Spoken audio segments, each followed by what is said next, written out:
Apartment number 5 on the ground floor of Southside Villas on Doris Brooks Crescent was the scene of an altercation turned murder just after 7 o'clock on Monday night. Police say 31-year-old Phillip Michael Samuels was stabbed once to the left side of the chest as he socialized with friends inside the apartment. Mr. Phillip Samuels was at his Boots Crescent apartment, and he was socializing along with some friends. The information is that while socializing, Mr. Samuels attempted to intervene in what he observed to be an aggression upon one of the females. In so doing, he was inflicted with a single stab wound to the left side of his chest. Mr.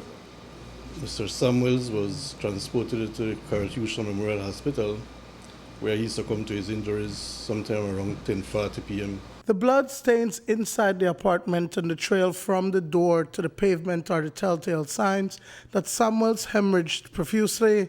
According to a tenant who was a part of the group of friends drinking and socializing, the stabbing occurred so quickly.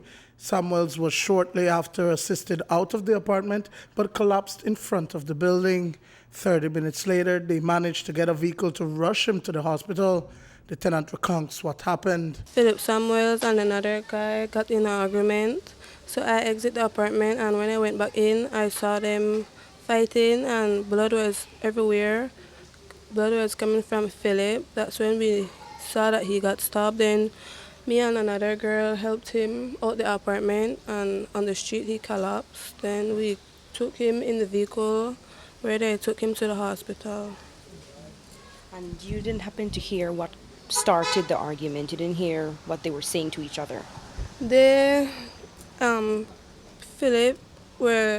guess Phillip said something to the guy, and that's how it started. Looked like he didn't like to hear what Phillip said, and they started quarreling inside. Phillip didn't like that the guy hit the girl, so that's how it started with he and the next guy. So he just targeted the girl? There was no issue between the girl and him? He said that the girl disrespected his wife in front of him, and he never liked that, and he hit the girl. But the girl, she went on unconscious. She never knew what happened, so we just helped her inside the apartment, and we left her there. And a little while after, he came back and asked if the girl okay, and then we said yes. A little while after, he went back outside and came back, and he and Phillip had arguments inside. By several witness accounts, Samuels was defending a woman who had been knocked unconscious by the accused killer, and when he intervened, he was stabbed and killed. So how well did the two know each other? He's a nice person. He always, once he see you on the street, he'll hail you, smile at you, hang out, take a little drink to time, hail a baby around the lane. I never know nobody with trouble, nobody. We know that there have been some instances where the police have dealt with him,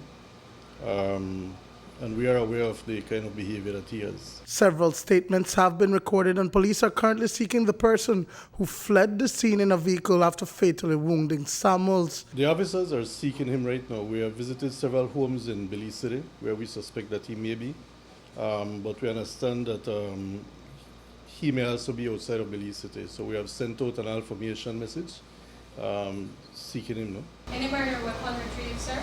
Yes, a knife was retrieved and length of 11 inches, and it had some blood stains on it. So the scenes of crime have processed the scene, and they have retrieved that knife. Duane, Moody for News 5.